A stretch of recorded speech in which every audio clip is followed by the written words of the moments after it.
let us extend a greeting, a warm welcome to the Vice President, Kamala Harris.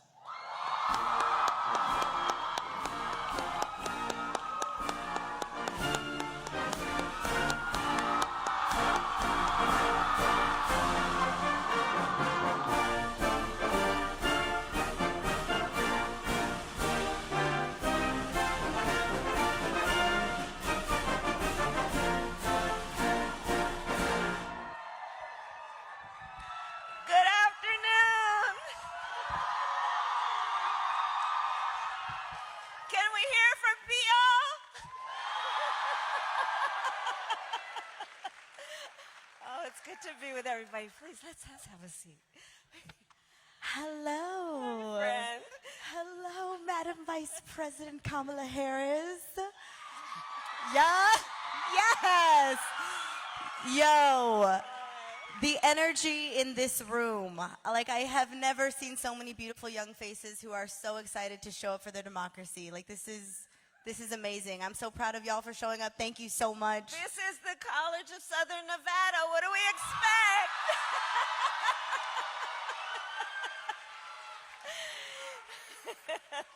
I love you.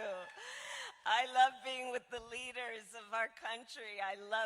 I'm so excited to be with everyone. Thank you. You are so brilliant. Yes, I thank you, first and foremost. Thank you for having me here. Thank you guys all for having me here. I'm so excited to be able to share space with you and ask you these brilliant questions.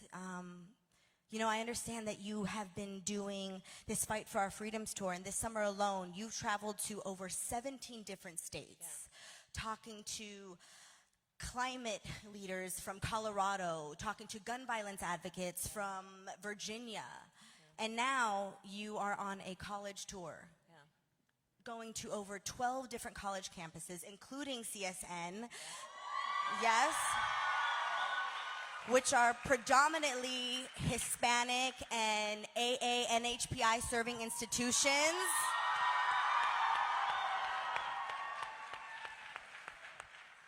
And I know we are all excited to have you here. Why embark on this tour? Why the Fight for Our Freedoms? Well, let me just start by saying, Annie, thank you so very much for being with me yet again as we talk with the leaders of our country.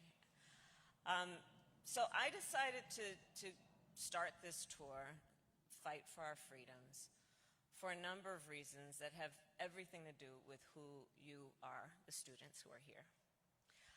I truly believe that the future and the present of our country requires your leadership.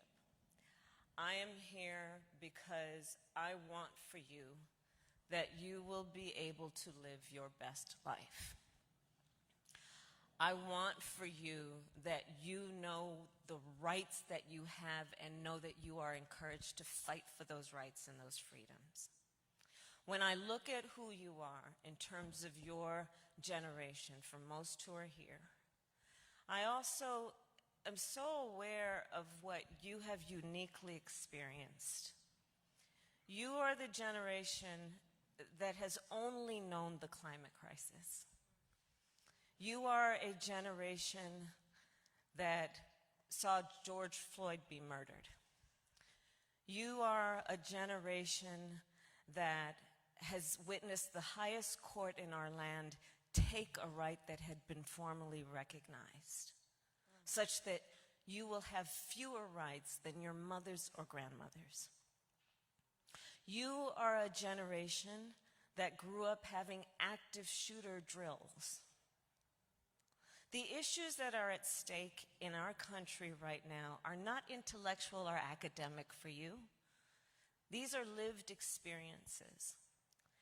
And what I know about you and your style of leadership is that you're not having it. You're not waiting for other people to figure it out. You are leading, you are stepping out, and you are prepared to take control of these issues in a way that we uplift the life of the people, in a way that we protect freedoms, including just the freedom to be. So that's why I'm doing this tour. And because I also want you to know that in the midst of these challenges, in the midst of a moment where I do believe there is an intentional and full-on attack against so many hard-fought, hard-won fundamental freedoms and rights, I also want to remind you, it doesn't have to be this way. It does not have to be this way. And when you all start voting in your numbers, I know it won't be. So that's why I'm here. Amazing. You know, I love your articulation around the future belongs to the youth and the present belongs to the youth. Yeah. And I believe we have a student here in the audience that needs to ask a question. Do I have Kia Williams? Kaya, there she is, Kaya Williams. Hey guys, my name is Kaya Williams and I'm president of the Black Student Union here at CSN. Let's go. My question today is, how would you encourage someone who is not utilizing their right to vote to start taking that important step to vote? Thank you, Madam President. Yes, Madam President. And thank you for your role of what I take as elected leadership in this body. Congratulations.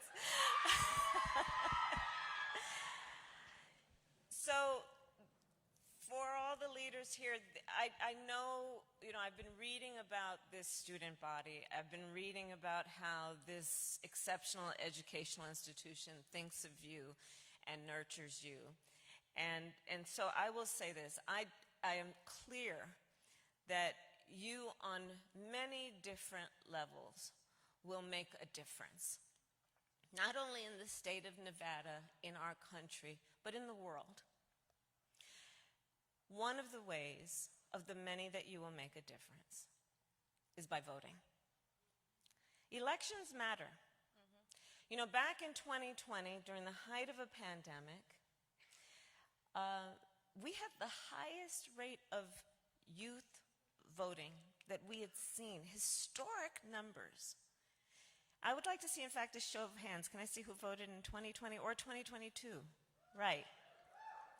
Because you voted, Joe Biden is President of the United States and I am Vice President of the United States. Because you voted. Because you voted. We did it, Joe. High five. Yes.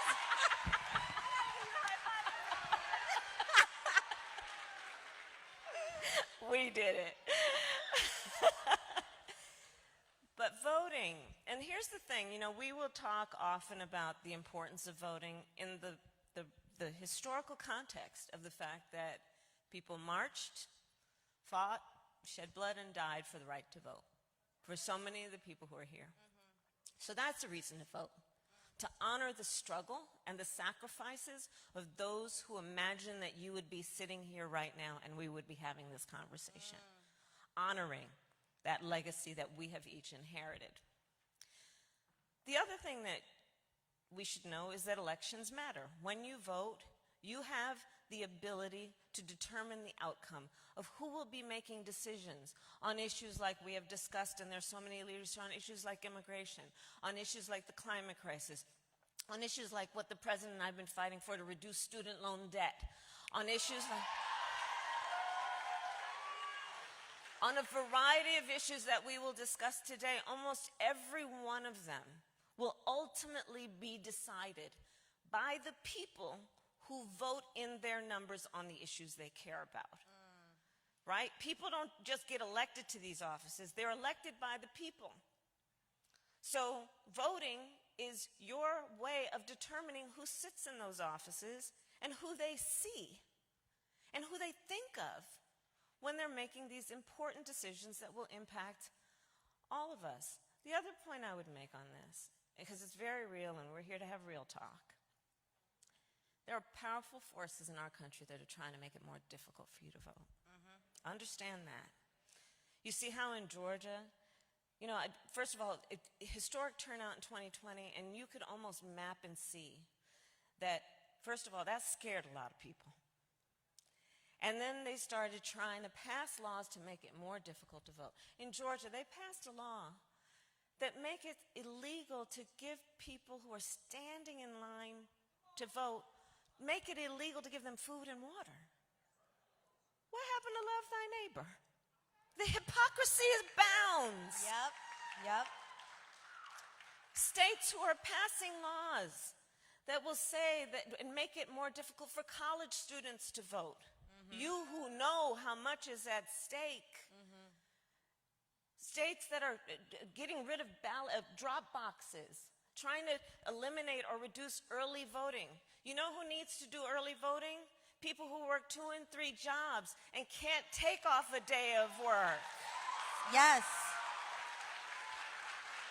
The people who know that it's important that we have paid family leave and paid sick leave and affordable child care.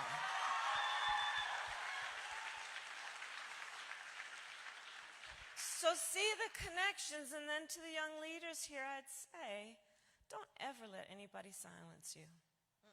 And understand when people are trying. So there are a lot of reasons to vote. And in particular, again, I will go back to when we saw in 2020 and 2022, when people voted in their numbers, we saw how change can happen. Again, the climate crisis, again, what we need to do on so many of the issues that impact young people, that impact people of every stage of life. And in particular, working people. In particular, people who are in low-income communities. In particular, people who have been left out or overlooked, right? So I would urge everyone here, okay, now I'm gonna engage in a cliche. Do it. I got a government website. Vote.gov. Please go on to vote.gov and it'll tell you if you're registered to vote, and it'll help you register to vote and tell your family and friends. But that's a quick and easy way to do it. And the earlier you register to vote, then you just know it's done, and then we can take it to the next step. And we heal together. Wow. What a beautiful space that we've all been able to curate together. This is co-created because you guys are so willing to listen and be responsive. And thank you so much, Madam Vice President, for coming out on this tour for the fight for our freedoms and understanding that the power is always in the people. That's right. That's right. Now, my last question or statement, observation. You know, this room is full of so many beautiful forward thinkers and possible future world leaders. What advice, though you've given so much today, but what advice would you like to leave us with today to keep us inspired and moving forward towards the goal? So I'll start with this. For the students in particular who are here. You've already probably had, and I promise you, you will, in your life and career, have a few, if not many, experiences where you are the only one like you in a room, be it a meeting room, a briefing room, a boardroom, a courtroom. And what I want you to remember is that we are all in that room with you. I want you to remember that when you walk in those rooms, you come with people. And you carry the voice of people who are so proud of you and expect a lot of you. Expect that when you walk in that room, chin up, shoulders back, you will carry the voice that is your voice, that represents so many. I want that you will each remember that, and remember a moment like this where there is collective pride for who you are and great expectations for what you will continue to do. I want you to remember that, you will hear many times, oh, that can't be done. Nobody like you has done that before. Oh, you're too young. and I want you to not listen. Do not listen. Don't hear no. I eat no for breakfast. Don't hear no. Always believe in what can be, unburdened by what has been. That is what I want for you. And I will say this also. You guys are at a very special point in your life. And enjoy this moment. You are sitting next to people who invariably may ask you to be godparent to their children, may ask you to be in their wedding, people who you may meet over the years. So create those bonds, which I promise you will be, for so many of you, lifelong, and enjoy this moment and feed your brains. And then the last point, which is not advice, but more of a lecture. So I'm just going to end with this, about this fight for our freedoms. And this is a group of students and leaders who understand many things and many cultures and many languages and a lot about the world. So here's what I'm going to share with you. As Vice President, I have now met with over 100 world leaders, presidents, prime ministers, chancellors, and kings. When we walk in those rooms, representing the United States of America, we walk in those rooms with the self-appointed and earned authority to talk about the importance of democracy, rule of law, human rights. But here's the thing about being a role model. Everybody here knows this. When you're a role model, people watch what you do to see if it matches what you say. People around the world are watching what's happening in our country right now. And one of my greatest fears is that, for example, let's say young women who are fighting against an autocrat or a dictator for their rights, their right to be educated, their right to be. And that dictator, that autocrat is looking at them and saying, you want to point to the United States? Well, look at what they're doing. You be quiet. This fight for our freedoms is also a fight for our democracy. And the outcome of this will impact not only the person you're sitting next to, but very likely will impact people around the world. And therein lies your power. Therein lies your power. To potentially have an impact on people you may never meet, people who may never know your name, but because you chose to lead, will be benefited by your actions. And so I will leave you with that, which is know your power and use it. And thank you all. Thank you.